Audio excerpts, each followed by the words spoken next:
This podcast is sponsored by BetterHelp. After experiencing trauma, I went to therapy, and my therapist guided me through a difficult time in my life. They helped me understand what was happening and provided me with tools to cope and find my own strength and resilience. Their experience and compassion were invaluable and enabled me to rebuild my life and move forward. I strongly believe in the power of therapy to help people through difficult times. BetterHelp connects you with a licensed therapist who is trained to listen and give you helpful, unbiased advice. First, you go to their site. You can use my link, betterhelp.com/resilience.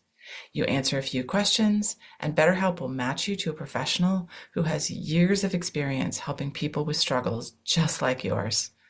Let BetterHelp connect you to a therapist who can support you, all from the comfort of your own home. Visit betterhelp.com/resilience or choose podcast, then Notes on Resilience during sign up and enjoy a special discount on your first month. Hello, welcome to Notes on Resilience. I'm your host, Manya Chilinsky. My guest today is Dennis Tansley. He is a psychologist and he used to be in the Air Force, and he has some great stories about resilience, about how to build resiliency, how to lean into adversity, and to trust in the process of life and remember that we are capable of change. He and I had a great conversation, and I think you're really going to enjoy it. Please listen to Notes on Resilience on Apple Podcasts, and we'd love for you to subscribe. And if you like what you hear, please leave a review. Thanks. Hey, Dennis, thank you for being here today. I'm so excited to get to talk to you. Likewise, thank you very much for the invitation. It's a great opportunity for me.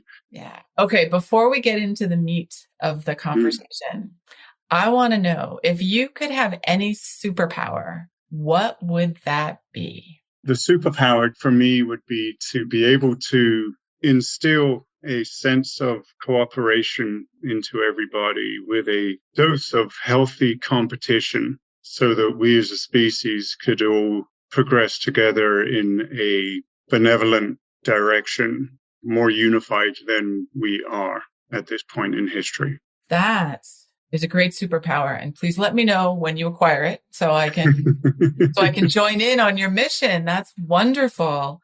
I love that so many people's superpowers are about helping our society get to a better place, about helping others. I love that.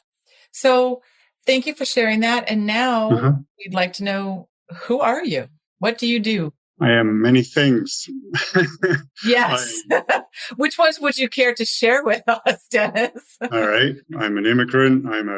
From a broken home. I'm a psychologist. I'm a retired Air Force officer. I think I've lived in 30 or more places. And I do what I do because I love doing what I do. Obviously, being self-selected into the career field, and my personal interests are more, the human experience, philosophies, quantum mechanics, not the math so much as the theory and the concepts, and obviously psychology and cultures, anything, just what we are. And I like to pull the curtain back, move the dude away, and just look into places where we're typically told not to look into, way away from the mainstream. And for example, we don't know how to really treat schizophrenia in our culture other than heavy duty meds. Yet there are stories out there of people going to African, I don't remember which tribe, but it's all out there, shaman, and literally becoming an apprentice. And this teenage boy had not, in our terms, failed out of 3 treatment programs and schizophrenic. And the mother said, I'm going to take him to this particular shaman in Africa. Again, I don't remember specifically where, and where they treat these kinds of what we call audio and visual hallucinations. They treat them as visions and different mindset, different perspective. And so he was there the intention was for a couple of years, and then he stayed a couple of years more, or something like that. He apprenticed, everything cleared up and was put into its right places. so far as the teenager's psyche goes. And, he was able to turn what we would consider burdens into gifts. Right. And just that is fascinating to me, making sure that when I'm conceptualizing clients, and when I'm just thinking about life in general, that it's not just from the perspective that we're all raised in and we've embraced through not having a choice. Right. Well, that is interesting that you say that, because it can be so hard to get out of our own way to see things from a different perspective. How do you feel like you're able to do that? I feel blessed in as much that I've always had a very cosmopolitan upbringing in that regard. My mother was from East Germany, was part of the resistance and the war and the Soviet blockade afterwards, helping Jewish folks. My father was from London. They met in Los Angeles, and both were into very spiritual practices, higher consciousness, going to school in England. They were Church of England schools. So there was that perspective. And we did the Harvest Festival, and we did the carols and the hymns and the songs and all that. But every time when I go home from school, there's incense, there's Buddhas, there's everything from India over to the Far East. Mm-hmm. So I've learned to become, and it's been quite a journey, but I label myself as an admirer of many, adherent to none, where philosophically speaking, and one of my mottos is there are no conclusions, just current working hypotheses. And if I had a belief, it would be that belief is all powerful. Mm-hmm. Yeah. And that, is true in my perspective for anything. Right, right. And now for your work, I think you hinted at this, but you work as a psychologist, correct? Correct, yeah. Joined the Air Force as a cook, had a few other career fields, and went to SUNY in Albany, New York, and did my internship in Texas at Wilford Hall Medical Center. So I finished in 2005 and have been doing that ever since. So almost 20 years, seen all sorts of stuff. I've been to Iraq and Afghanistan myself, and I've been to Vietnam, and I've been to Libya, and I've been to many other people's wars as well. Right. Wow. You have quite the perspective on the world in general, and I think also our human psychology and the way we deal with some of these things. So the podcast is Notes on Resilience. What do you think about the word resilience? I think it's a beautiful thing that we don't yet fully understand. In our culture, we tend to, in my perspective, and I'll say that a lot, my perspective, my bias, is that in our culture, we're taught to run away from pain, psychological pain. We're taught to mask it, to erase it, to delete memories and all of that good stuff. However, it goes against nature's grain, like trying to make the Mississippi flow north or something, or the Nile flow south. It's not quite going to happen. So with resilience, well, I'm remembering a time where I would do suicide prevention briefings, and I whittled it down to a very short 2-question briefing on the bases. And I was with all the first sergeants, so higher enlisted folks. I said, when you think of this base and the efforts they do for suicide prevention, what do you think of? And they all rolled their eyes and they said computer-based training and maybe some face-to-face stuff, with role playing and whatnot. And then I said, when I say to you, what does this base do that is life enhancing, that helps us be more robust, more resilient? What do you think of? And then they start going off with 5K runs, fun runs, sports, this, that, and the other thing, down days, and where we're having retreats and just a whole slew of positive things. And so the conclusion to that was suicide prevention doesn't necessarily mean running away from death. It's more like embracing life. And those things. Another thing is I learned that we tend to think of war and being deployed as battering our resilience. However, actually, when I was in Balad in Iraq in 2010, 2011, a commander asked me, what is the correlation between number of deployments and suicides? Okay. And it turned out when I contacted the head people in DC for the different branches, and it turned out that 70% of the people who completed suicide had 0 to 1 deployment. Wow, that is unexpected. And so what I learned from that was this phenomenon. I mean, and it points right back to the stress inoculation perspective, where when we do go and we get exposed to these adverse situations, and if we do that repeatedly, it can actually build what we call a healthy warrior phenomenon, WARRIOR. And so we actually build resilience through leaning into the adversity as opposed to running away from it. So what I do in my work through my experience and the things that I've learned and studied is, first of all, psychotherapy, has that mystical tone about it. And it's all, we get called wizards. And I actually have a mug with a wizard on it just for fun in my office. But I tell every client, consider this training. It's very simple. You do something, you get better at it. You practice, you improve. Mm-hmm. This is training. Don't think of it as gobbledygook or psychobabble or any of that. And I won't use the psychobabble unless it makes sense, just to reinforce what I've just told them. This is metacognition. This is cognitive restructuring. This is, the words after I've explained to them so they can see I'm not just pulling it out of thin air. And I say, this is the journey. Start acknowledging what's happening as opposed to trying to crush it and push it away and delete it like you've been trained to do over decades, because that's what our culture does. Seek to understand it. Knowledge is power. Yeah. And practice the things. The term that you use, stress inoculation, I'd never heard that it's said that way. And that makes it so clear that you build your resilience. Yep. I mean, it over and above what is just naturally there for you. You build it by using it. Right. And the treatment of choice, basically, if someone's been exposed to a traumatic event, bottom line is we want them to get back up on the horse. We want them to get back. And there's a multitude of structured treatment protocols and ways to get them to be able to do that for themselves.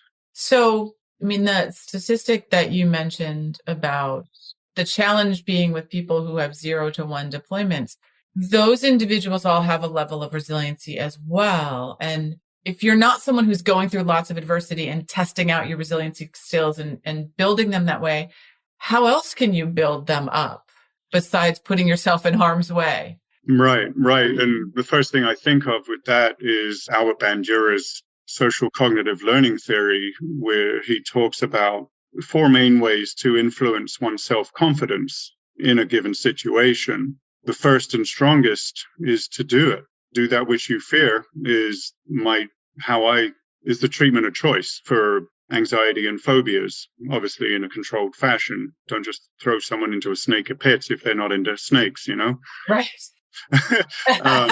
So to do that thing, build up to it, whatever the case, have that exposure at some degree. Could be talking about it. It could be looking at pictures, videos, going to a zoo to see the snakes, going closer to the enclosure, going into the enclosure, touching a snake, having the snake around the neck. That graduated exposure, for example. Another way is vicarious learning, and that is seeing other people do it. Oh, yeah, sure. If they can do it, I can do it. So they get to see through someone else's example that what they are hoping to do and think they can't do is possible. Another one that has a positive influence is verbal persuasion. Being a cheerleader, supportive and encouraging to that individual. Sure, you can go ride the bicycle or you can learn how to juggle, just be patient, or whatever the case may be. And the one that Bandura shows to have a negative correlation with self-confidence or self-efficacy is anxiety. The more anxiety, the less confidence. And so we get caught up in these cycles of believing what we're thinking and doing emotional reasoning with the adrenaline and the cortisol, the fight or flight hormones going. And there's a variety of ways to get into managing those through training, exercise, relaxation techniques, meditation, eating well, getting on a good sleep cycle, ways how to think about triggering situations. There's such a wide array of tools, training that people can do to mitigate their anxiety and increase their chances of success. Yeah. So just a little bit more on the topic of suicide prevention, just because we're talking about this. we're talking about a lot of tools for the individual to avail themselves of. Mm-hmm. How does someone recognize when they need to be using these tools? And, how can we kind of, interrupt that cycle so that I know I need to be building my resiliency, I need to be lessening my anxiety, etc.? Well, when it comes to that, the first thing that I think of is, how has your life changed? Is your functioning as it used to be, or at a level that you're satisfied with? Are you able to keep a job? Are you able to do your dishes, brush your teeth, comb your hair, your daily living activities? Are you finding yourself isolating more and more? That involves an amount of self-awareness. That's one thing that a lot of people, well, I shouldn't say that, but to speak stereotypically and in general broad brushstrokes, I don't think that's something we're really taught in our culture. To pay attention to ourselves and to be mindful of our own inner workings. And that's something we can do. And that's something I hope more and more folks are doing with their kids as we become more aware of this. Typically, folks will come in when life is just bad.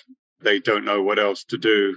Working with the veterans, a larger proportion of the caseload is the older folks, because they're finally being able to trust the system. Yes. Which they had good reasons not to in the past. Yes.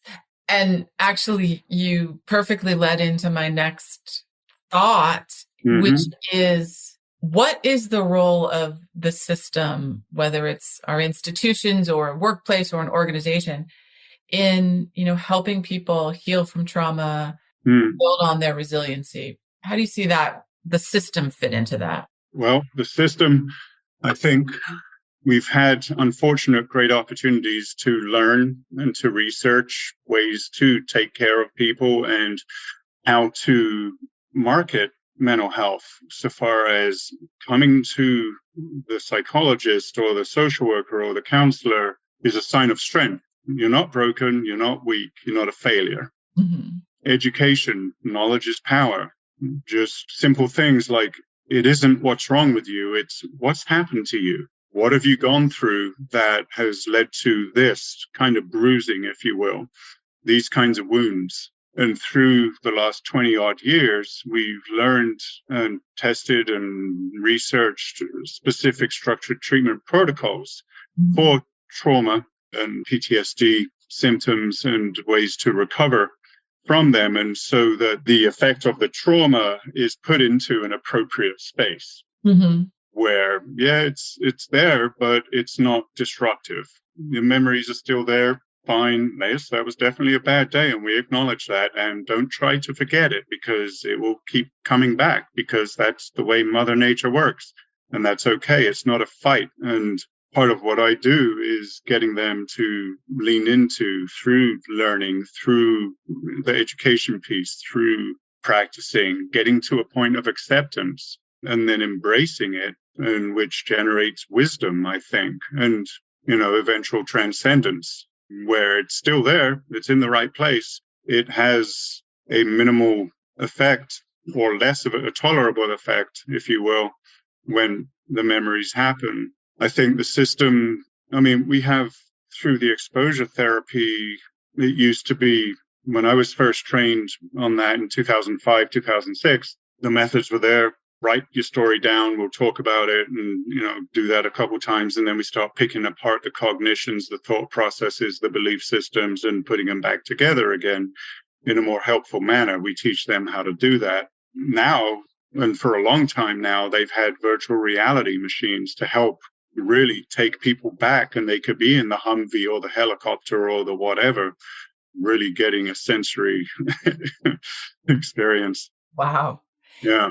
One of the most important pieces of my healing from my trauma was, I did this through EMDR, desensitization and reprocessing, was to go back to the trauma and think about that moment. And I got that particular therapy or treatment enabled me to get to a place where it is just a thing that happened in my past. Just a thing. But I can think of it I certainly can get emotional about it at times, but I can think about it with the same emotional intensity as doing my laundry yesterday. Right. That it's Right. this memory, it's this thing that happened in my past. And that was the most transformative part of my Yeah. healing journey. Absolutely. And I do, and you've probably heard of cognitive processing therapy, Yes. and others do the prolonged exposure. And, there's more and more coming out. And, we're getting more and more research as to the benefits of marijuana, benefits of psychedelics, even microdosing with trauma recovery. And with that stuff, my stance is education and regulation. It's important for people to be knowledgeable about what they're getting into and not just, I'm going to do some shrooms and feel better. Yes. It's not that Yes. simple. And, we don't have time to go into all the depths, but in terms of the way something like that microdosing or marijuana works, is it essentially doing a similar thing that what the EMDR was doing for me, just in a different mechanism? Or how is that helping people deal with trauma? Well, that should be an easy one to answer. I don't have the expertise. I've not read any of the studies. Okay. I do have clients that have started using the legal marijuana and whatnot and have had really good results with the relaxing, with being able to deal with the helicopters flying over and different things like that. And it's enabled them to function better, enable them to sleep, which enables them to function better. Yeah. It's so many things tied together too. Exactly. That come into play. Right. Interesting. Okay. Well, what is an important lesson that you have learned, whether it's through your work or your personal experience, about resiliency? March of 2010, I went to survival school, SEER school, survive, evade, resist, escape. And that sounds basically upsetting. Lots of land navigation and evasion and getting captured and being a prisoner and fun stuff. And what I learned from that, even though it was 3 weeks, it was a pretty intense 3 weeks. But what really stuck with me and what came out of that was summed up in this: no matter how much adversity I think I can handle far more adversity than I think I can handle. I am deeper and far more capable. I have resources beyond my own belief. And so, that's fundamental to hope, faith in the process, faith in my ability to survive the next nastiness that comes into my life. Wow. I think that's something that can be difficult for us to internalize. Mm-hmm. And I'm not sure we all need to go through training where we're desperately trying not to get captured, but how is that something we can learn for ourselves without going through the SEER training? Well, you've got the vicarious learning. Plenty of other people have done it. Another thing that I've done is listened to a bunch of survival stories just to get a sense of the capabilities of human resilience, like Shackleton, Ernest Shackleton. Yes. And I'm finishing up Indestructible, World War II guy. Amazing story, true stories. The Greeley expedition up north, and just survival stories. And so that helps also reinforce that notion that I can handle this, the vicarious learning. And some of those kinds of books also, I don't remember the names of the books, I gave them to my son, but they talk about the stories, the survival stories, but then they turn them into leadership and management and how it relates to modern day stuff. And for normal experiences, people who don't have those extreme and know that although you may not have the opportunity to, there's plenty of people. Now I'm thinking of another story, and it just boils down to the bottom line is belief. And for example, the other end of the spectrum, whereas Shackleton and 3 men rowed a 24-foot boat 850 miles through the worst seas in the world, to get to the whaling station after crossing literally uncharted territory at the time, so he could save the rest of his crew after 2 years and no one dies, in the Antarctic ice. Yes. There was another story we learned about in survival training, because as a survival psychologist, we have a different perspective. We do the training and then other training, the mental health or the psych part of it. and the performance enhancement. And the other end of the spectrum, this guy is driving a 4x4. He decides to go over the mountain instead of around the mountain to go to his friend's neighbor's house. The snowstorm hits, and within hours, I mean, he's stranded there now, but he starts writing his goodbye notes and he dies. And he was literally 5 miles from wherever. Yes. We would say you can go 3 weeks without food, 3 days without water, and not 3 seconds without the will to live. Yes. And as you are suggesting there, with the stories that we hear, we have that survivor bias, because normally you only hear the stories of the people who made it through, and we don't get to understand the experiences very often of what prevented somebody from surviving or making all the way through. Right. I have a question for you. As you were talking about vicarious learning and you were talking about the books that you read, it just popped into my head that there's a lot of things that are marketed to us as popular entertainment that are things like movies about a horrible thing that happened and the people who survived.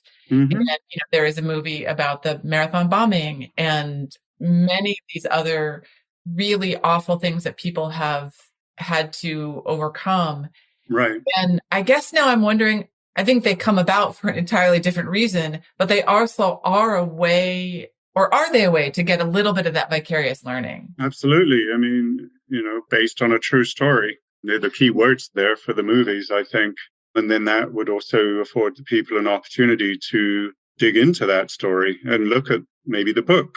There's a really great movie. It's interviews of the people and dramatization of the situation where I'm not sure if it's just British or international climbing mountaineering team go up. It's called Touching the Void.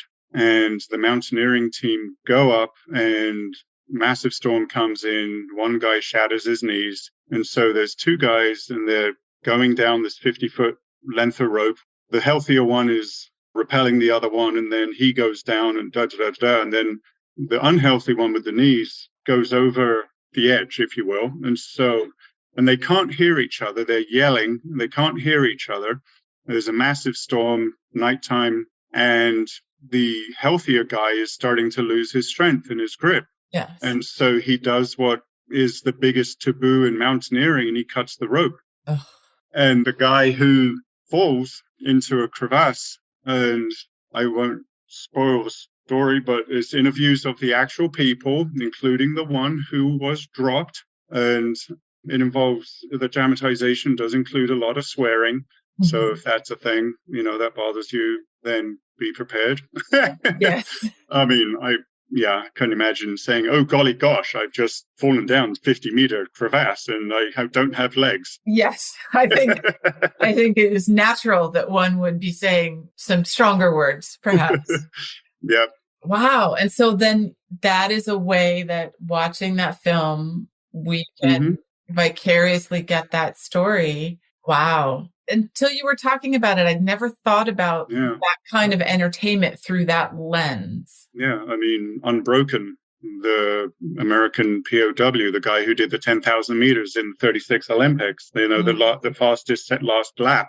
He's a pilot and he gets captured and is turned in Japanese POW camps and tortured and yada yada. And reading the book is pretty amazing. The film touches upon a bit of this and a bit of that just to get across the main experiences he had. And then he also became very spiritual, religious, and got into forgiveness. And he carried the Olympic torch to the Tokyo Olympics later on. Wow. Yeah. Yeah.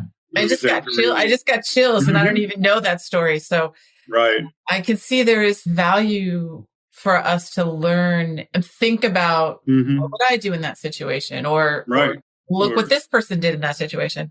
Right. Wow.